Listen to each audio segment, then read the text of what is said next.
Ako po si Asher Matthew at ito po ang aking performance task.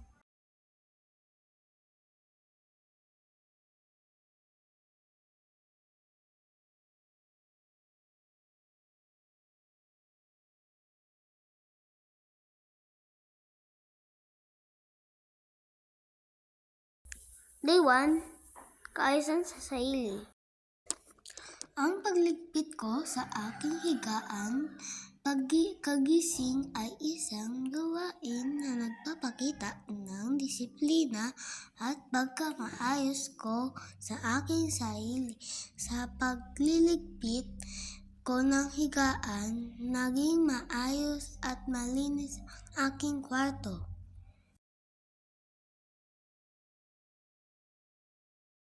Dito kaayusan sa tahanan. Ang pagliligpit ko ng lamesa pagkatapos namin kumain ay pagpapakita ng pagtutulungan at responsibilidad sa pamilya na nagpapalakas sa samahan at kaayusan sa aming bahay.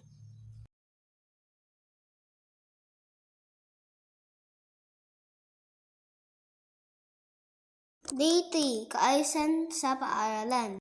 Sa school man o sa aming tahanan, natutunan ko na ang mag-ayos ng gamit para hindi magulo, para mas madali hanapin at hindi mawala. Masaya ako kapag maayos ang lahat.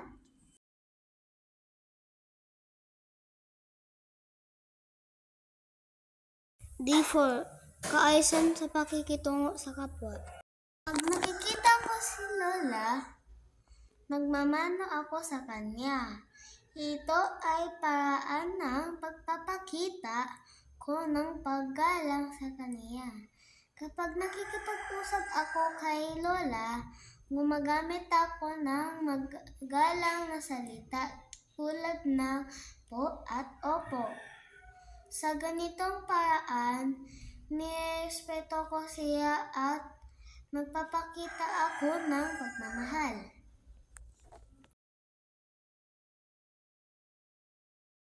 Day 5, pagsasama-sama ng natutunan. Isa sa buhay ng pagiging maayos sa araw-araw sa pamamagitan ng pag-ayos sa aking sarili. Tutulong ako sa gawaing bahay at susundin ko ang alituntunin sa paaralan para sa kaayusan. At higit pa sa lahat, nirespeto ko ang aking kapwa sa pamamagitan ng paggamit na magalang na salita at nagmamano ako sa nakakatanda.